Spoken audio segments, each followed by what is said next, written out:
మన రాష్ట్రంలో మొత్తం జనాభా 8,45,80,717. అందులో మగవాళ్ళు 4,24,24,146.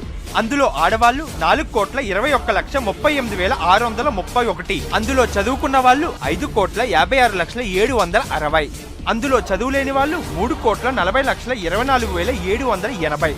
అందులో ఇంజనీరింగ్ కాలేజీలు 1026. అందులో నాన్ బీటెక్ 916. కేవలం ఇంజనీరింగ్ చదువుతున్న వాళ్ళ సంఖ్య 6,42,354.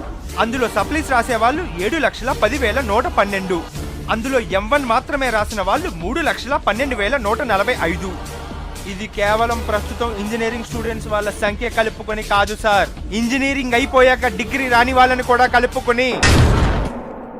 ఇవన్నీ చెప్పడం చూస్తుంటే నువ్వు చాలా బాధలో ఉన్నావని అర్థమవుతుంది. ఈ కేసు వివరాలు ఇంకేమైనా చెప్పాలనుకుంటున్నావా? ఏం చెప్పమంటారు సార్? ఎన్ని ఎన్ని ఎన్ని సప్లీస్ రాశానో తెలుసా సార్?